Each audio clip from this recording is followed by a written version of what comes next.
اعوذ باللہ من الشیطان الرجیم بسم اللہ الرحمن الرحیم۔ محترم خواتین و حضرات،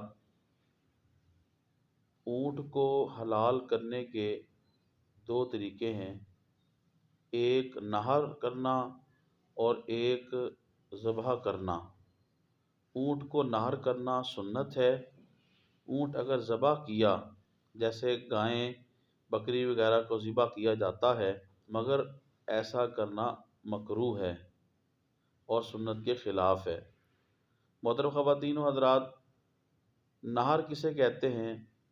نہر یہ ہے حلق کے آخری حصے میں نیزہ وغیرہ لگا کر رگیں کاٹ دینا، اس کو نہر کہتے ہیں۔ چونکہ آج کل نیزہ وغیرہ کا دور نہ رہا، تو جو ماہر کسائی ہوتے ہیں ان کے پاس چھرییں یا بلیڈز جو بہت تیز ہوتی ہیں، وہ حلق کے آخری حصے میں بڑی مہارت کے ساتھ اونٹ کی رگوں کو کاٹ دیتے ہیں۔ اس کو نہر کہتے ہیں اور یہی سنت ہے۔ محترم خواتین و حضرات، عوام میں یہ مشہور ہے کہ اونٹ کو 3 جگہ سے یا 7 یا 5 جگہ سے ذبح کیا جاتا ہے۔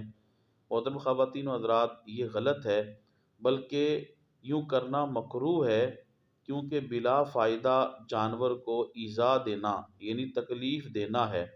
تو اونٹ میں نہر کرنا یہ سنت ہے۔ محترم خواتین و حضرات، تبلیغ دین کی نیت سے میری اس ویڈیو کو آپ زیادہ سے زیادہ شیئر فرمائیں، میرے یوٹیوب اسلامک چینل کو سبسکرائب فرمائیں، یوٹیوب پہ کمنٹس کریں، لائک کریں، بیل آئیکن کو ضرور کلک کریں تاکہ ہر آنے والی نئی ویڈیو آپ کو ملے۔ اللہ پاک آپ کو جزائے خیر دے۔ السلام علیکم ورحمۃ اللہ وبرکاتہ۔